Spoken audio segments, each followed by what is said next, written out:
Hare Krishna, very dear devotees, welcome back once again to our ongoing series on the glories of our most beloved Sri Vrindavan Dham. Nama Om Vishnupadaya Krishna Pashtaya Bhutale Srimati Bhaktivedanta Swaminiti Namane Namaste Saraswati Deve Gauravani Pacharine Nivishesha Shunyavadi Pastracha Deshatarane. All glories to Srila Prabhupada. So we are continuing with our mini-series on stimulation for ecstatic love, and this will be part 40.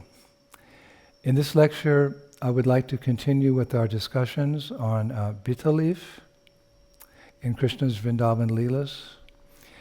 In our previous lecture on this subject, we discussed in detail, you may remember, how Lalita Saki is in charge of the service of making and offering Betel leaves to Radha and Krishna.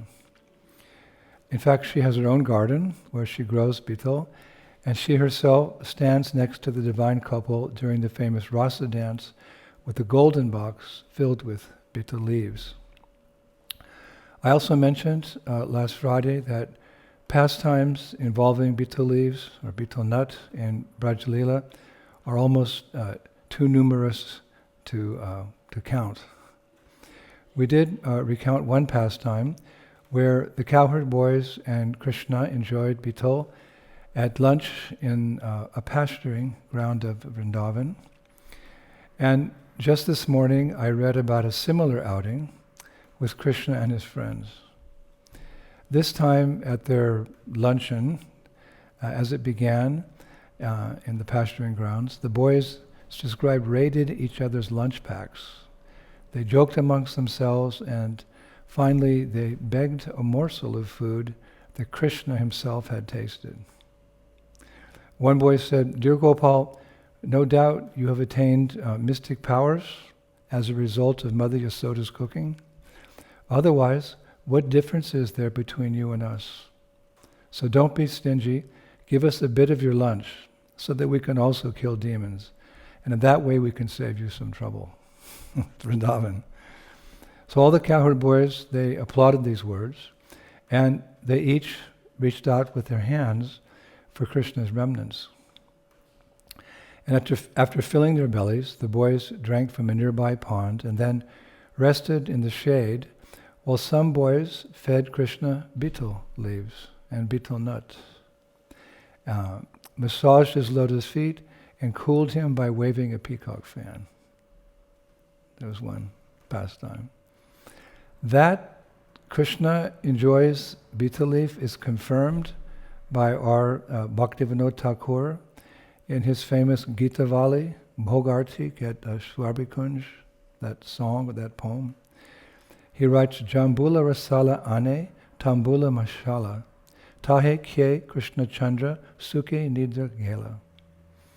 Quote, Krishna's servants named Jambula and Rasala provide betel nuts dressed with fancy spices. Chewing the tambula, Krishna Chandra then happily goes to sleep. Srila Bhaktivinoda Thakur. Now, when we use the word tambula, remember that it's describing betel nuts and spices wrapped in betel leaves. That's tambula. Now in Brihat Bhagavatamritam 3.6.140, it's described that once in Nanda Maharaja's palace, Radha and the gopis were serving betel to Krishna. Srila Sanatana Goswami writes, "Skillful Radha had made tambula and wrapped it into packets and offered them to Krishna by placing them directly into his mouth. And Chandravali and Sri Lalita playfully massaged his lotus feet." Then in verse 141 he writes, "The gopis divided the various services amongst themselves. Some took up yaktail whisks, others held boxes in a row with much more tambula. Others had several vessels for catching the falling remnants of tambula, and others carried large pots of fresh water."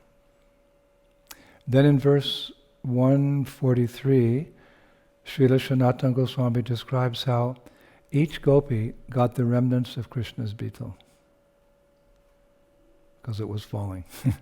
but actually he gave it to them. He writes, Krishna, served by all those gopis, their hearts melting in great affection for him, responded by giving to each one, unseen by the others, the prized remnants of his chewed betel. Now, I read in the second half of Rupa Goswami's Vidagdha Madhava that sometimes Krishna sends his flower garland known as Mukalit Hara. Mukalit Hara, it means a fated garland, as well as his half-chewed betel nuts to Srimati Radharani by way of gopi messengers. Sri Rupa Goswami writes, he concludes, this makes Sri Radha more than happy and causes her to dance in ecstasy. Now conversely, Krishna enjoys tasting the betel nuts enjoyed by his consort Srimati Radharani. This is described by Sri Raghunath Das Goswami in his Dankeli Chintamani, verse 61. Krishna says there to Sri Radha, for the aromatic betel nuts enthusiastically dancing with playful happiness on the stage of your mouth, you must pay a toll of sending them to dance within my mouth. In a similar scenario, Rupa Goswami writes in Padyavali, verse 2, that sometimes Krishna enjoys the remnants of tambula juice from Radha's lips. Namo Nalina Netaya Veno Bhajya Vinodine Radhadara Shudapana Saline Vana Maline. He writes, I offer my respectful obeisances to Sri Krishna, whose eyes are as beautiful as lotus petals, who delights in playing the flute and who drinks the nectar dripping from Sri Radha's lips, and who wears a garland of forest flowers, who delights in playing the flute, who drinks the nectar dripping from Sri Radha's lips, and who wears a garland of forest flowers. So that's the tambula, the betel.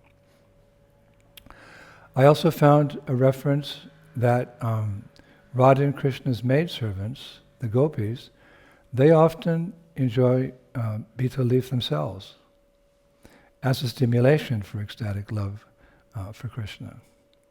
However, I also read that when some of them requested Katyayani, this famous pastime, to have Krishna as their husband, Vrindadevi, who along with Purnamasi arranges Vrindavan pastimes, she demanded that in order to achieve that, they had to follow a certain vow for 1 month. And what was that vow? Well, it included some betel nut. She said not to chew betel during this month, not massage their bodies with oil, or apply oil to their hair.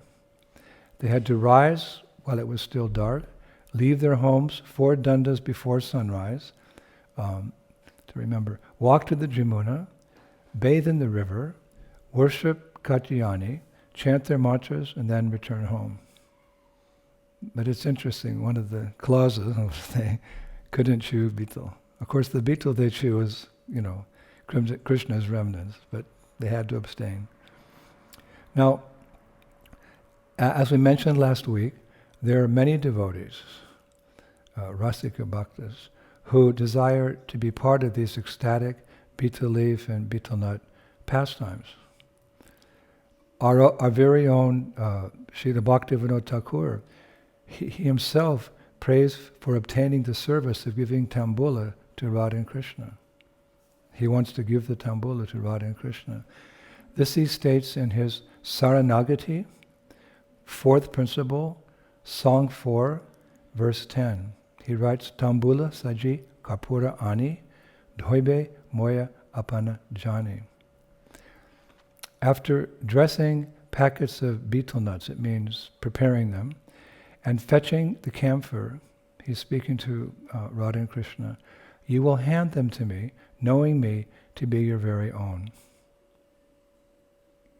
And Srila Narottam Das Thakur prays for a similar service in Prarthana, Lalasa Song 22, where he writes, Shakira Anjane Kabe Tambula Yogaba Shindura Tilaka Kabe Donhake Paraba. When, following the gopis' orders, will I offer betel nuts to the divine couple? When will I draw artistic tilak markings in red sindoor on the divine couple's foreheads? So therein he says, when will I offer betel nuts to the divine couple? So we're, supposed to follow in the footsteps of our acharyas, so hopefully one day this strong desire will also arise within our hearts, and we'll have a little bit of information about it from this research. Now it's interesting that, this is really interesting, the origin of betel leaf. Where do we find the origin of betel leaf?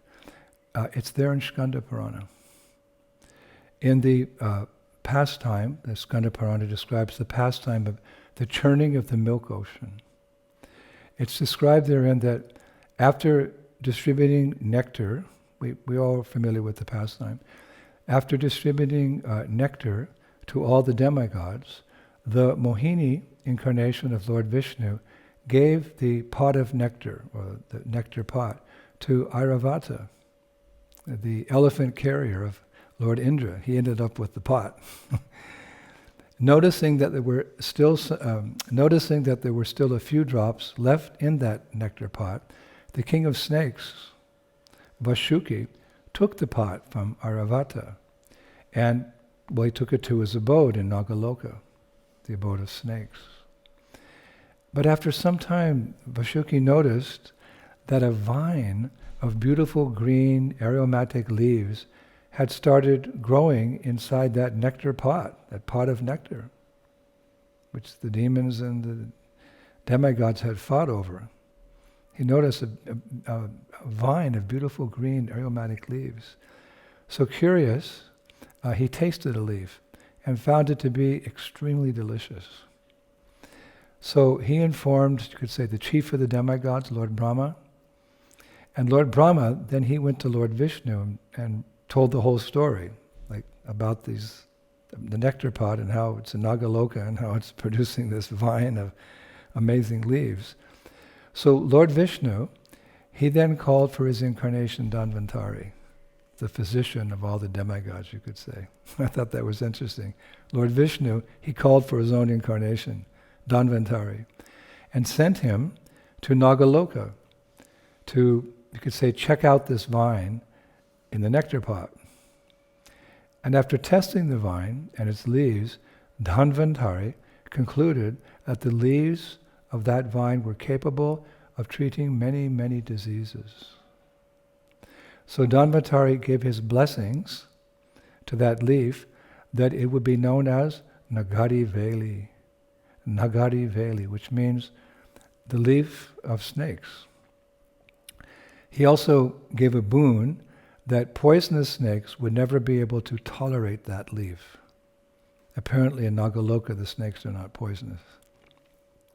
Therefore, I was also reading, in ancient India, when workers would go into a forest to procure sandalwood from sandalwood trees, because poisonous snakes would often wrap around the trunks of the sandalwood trees because of their intoxicating aroma, the workers would wear outfits or clothes made of betel leaves, so the snakes wouldn't harm them while they were cutting the branches of the sandalwood trees. I'd heard that many times, that snakes, they like to wrap around sandalwood trees. It has some intoxicating effect, the aroma. So these workers, they had to get the sandalwood, so they dress in betel leaves, because that was the boon of Dhanvantari, that those snakes could not tolerate the betel leaf and they'd go away. So as a result of the boon of Dhanvantari, betel leaves became the favorite leaf of the demigods. Skanda Purana concludes. Betel leaves became the favorite leaf of the demigods. So interesting. Now also, according to the Mahabharata, When Yudhishthir and his brothers wanted to perform a Rajasuya Yajna, this is before the great battle of Kurukshetra, Yudhishthir asked Arjuna to go to Nagaloka and procure the auspicious betel leaf to be used in the yajna. However, when Arjuna arrived in Nagaloka, the king of serpents, Vashuki, said he would only give a vine of betel leaves if Arjuna married his sister, Ulupi. So Arjuna agreed. And he married Ulupi. He was a Kshatriya, they can have many wives. He married Ulupi, after which Vashuki gave him a vine of betel leaf as a wedding present. And Arjuna took that back and gave it to Yudhishthira for the yajna. This is the real history of the world. Now in the Upanishads, it's written that betel leaf is so auspicious because Indra and Shukracharya are present in the top portions of the leaf. The goddess of learning and music, Saraswati, resides in the middle part of the betel leaf. Lakshmi Devi, the goddess of fortune, resides in the lower part of the leaf. Lord Vishnu resides inside the leaf. Vishnu resides inside the leaf. Lord Shiva and Kamadev reside on the back side of the leaf. Parvati, the wife of Lord Shiva, resides on the left part of the leaf. Mother Earth, or as we say, Bhumi Devi, resides on the right part of the leaf. And the sun god, Surya Narayan, resides throughout the entire betel leaf. Very auspicious, the betel. Now, another side note, a real side note here, is that I read that Marco Polo, the famous Italian explorer and writer, wrote in his book in the year 1271. We're going way back in time here, Marco Polo. He traveled throughout Asia, he traveled throughout India. He wrote in his book in 1271 about a city in India that he was visiting. This is actually 800 years ago.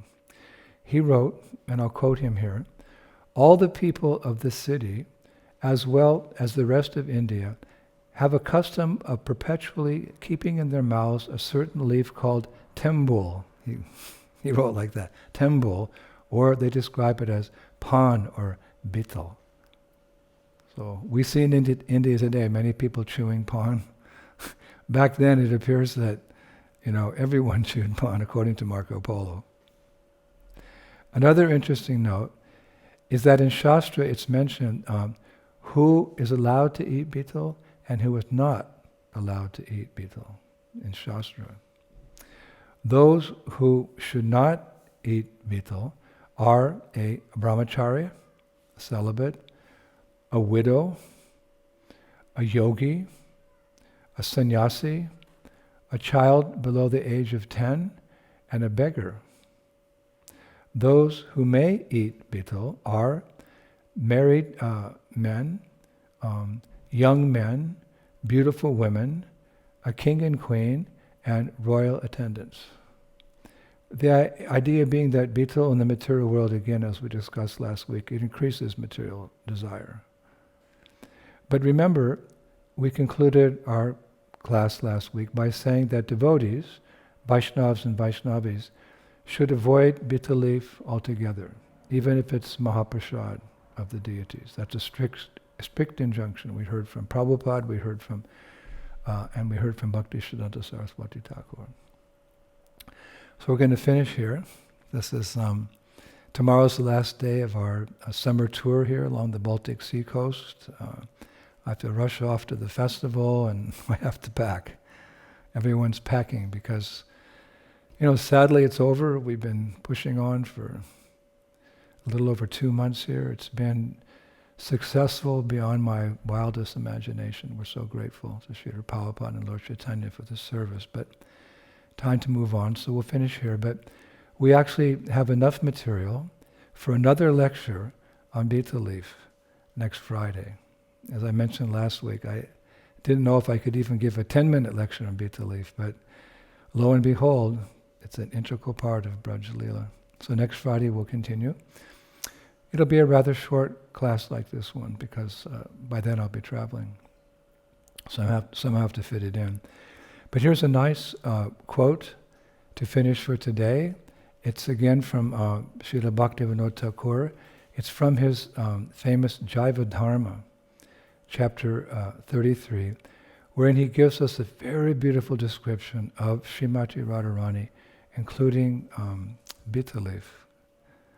So he writes, an elaborate bath, the brilliant gem on her nose ring, a blue sari, the sash around her waist, braided curly locks, dangling earrings, sandalwood paste smeared upon her body, flower arrangements in her hair, a fine garland, a lotus flower joyfully in her hand, chewing betel leaf, a dot of kasturi and musk upon her chin, kajal, mascara around her eyes, colorful designs painted upon her cheeks, feet painted with the red alata tint, and her brow decorated with tilak, are the 16 shringaras shining with divine splendor upon the person of Sri Radha.